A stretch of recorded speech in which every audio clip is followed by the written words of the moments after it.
Have you ever felt like you were at rock bottom, like everything was meaningless and the world was just a bleak, empty place? I think we've all been there at some point. But what if I told you that even in the darkest, most unimaginable suffering, you can still find a profound sense of purpose? It sounds almost impossible, right? Well, that's exactly the lesson from a book that has genuinely changed millions of lives, including my own. I'm talking about Man's Search for Meaning by Viktor Frankl. Now, this isn't just another self-help book.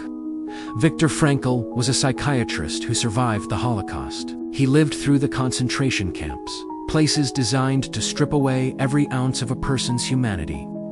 He lost his family, his friends, his freedom, everything.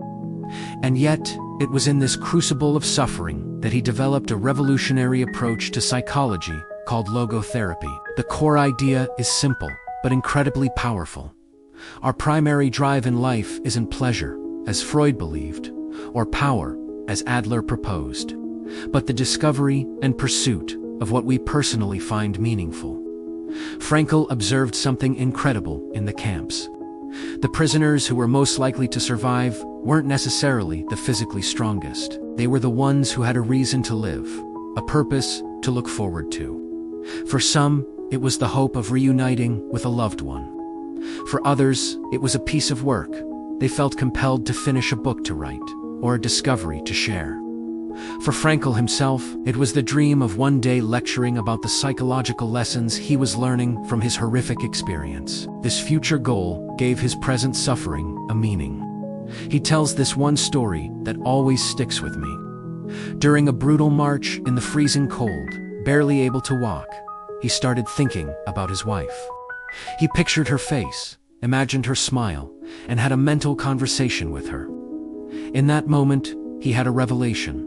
Love is the ultimate and highest goal to which a person can aspire. He realized that even when you have nothing left in the world, you can still find bliss in the contemplation of a loved one. It was a spiritual freedom that no one could take away from him. So, how does this apply to us?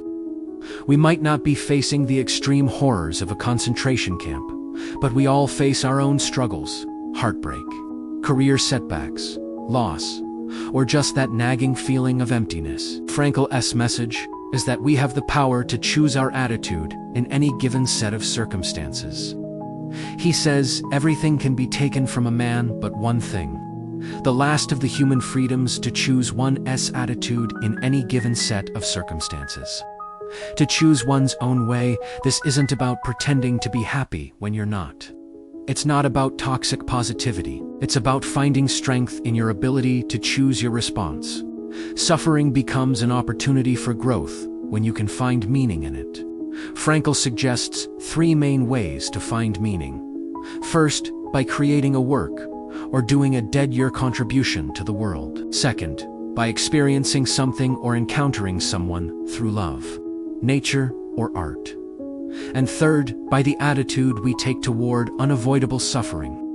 When you can no longer change a situation, you are challenged to change yourself. Think about it. That difficult project at work. It could be an opportunity to develop new skills, a painful breakup.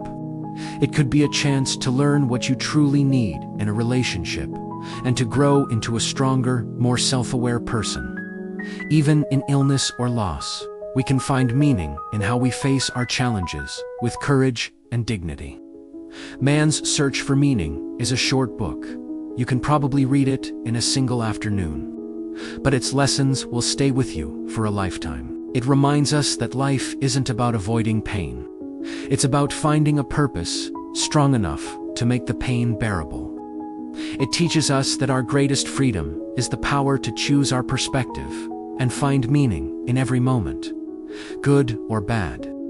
If you're feeling lost or searching for a deeper sense of purpose, I can't recommend this book enough. It might just be the perspective shift you need. Thanks for watching today. I hope this gave you something valuable to think about. If you've read the book, I'd love to hear your thoughts in the comments below. Don't forget to like and subscribe for more content that hopefully makes you think and grow. See you next time.